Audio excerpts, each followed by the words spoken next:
In the high-stakes world of alpine skiing, proving that perseverance can pay off spectacularly, Austrian champion Stefan Brennsteiner has just etched his name into history with a stunning first-ever World Cup triumph.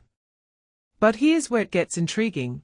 At 33 years old, is this the dawn of a new era for veteran athletes defying the odds, or just a one-off miracle in a sport dominated by youth? Let's dive into the electrifying details of this giant slalom showdown at Copper Mountain, Colorado, during the 2025-26 FIS Alpine Ski World Cup on Friday, November 28, and explore why this victory might spark debates among fans and experts alike.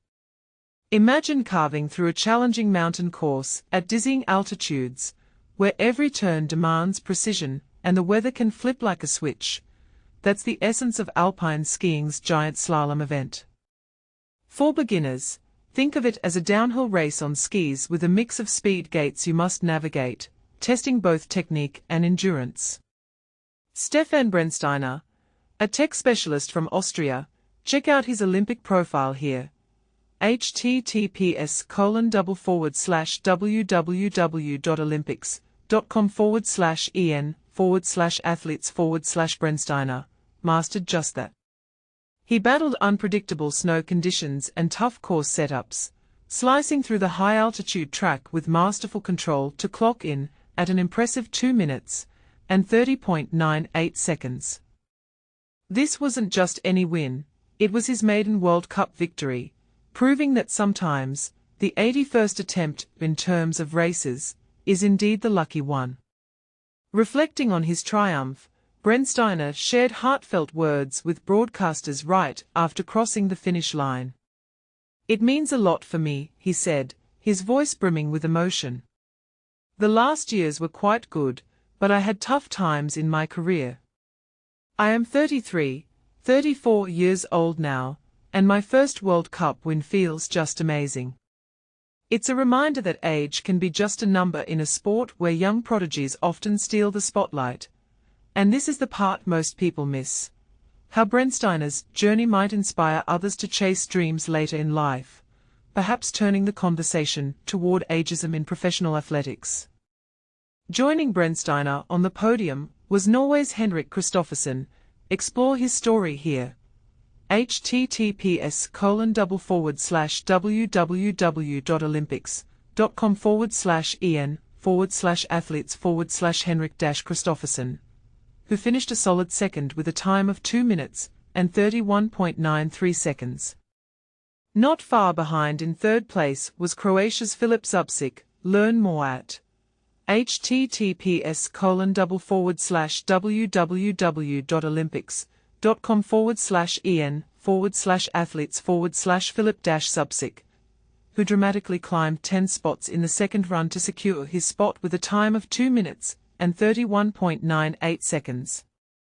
Zubcic's comeback is a classic example of how alpine skiing's two-run format, where racers compete in separate downhill legs, can create thrilling upsets, flipping the leaderboard in an instant. For those new to the sport, this format adds layers of strategy, as skiers adjust tactics based on the first run's results, much like chess players plotting their next move. This victory at Copper Mountain isn't just about individual glory, it fuels the ongoing debate about whether elite sports are rigged against older athletes. And this is where things get controversial. In a discipline where peak physical condition is often linked to youth, Brennsteiner's success could challenge stereotypes, suggesting that experience and mental resilience might outweigh raw speed. Or is it simply an outlier in a sport trending toward younger stars? What do you think? Does this signal a shift in alpine skiing, or is it a rare exception? Share your thoughts in the comments below. I'd love to hear if you agree, disagree, or have a counterpoint. Stay tuned for more updates on the season. For the latest on overall and discipline rankings vying for those coveted Crystal Globes, head over to this comprehensive standings article. https://www.olympics.com/en Newsfis Alpine Ski World Cup standings updated overall discipline rankings for the Crystal Globes. And if you're eager to catch the action live, Don't miss our full season preview with schedules and viewing tips. https://www.olympics.com/en/news/2025-2026-FIS-World-Cup-season-preview-full-schedule- and -how-to-watch-live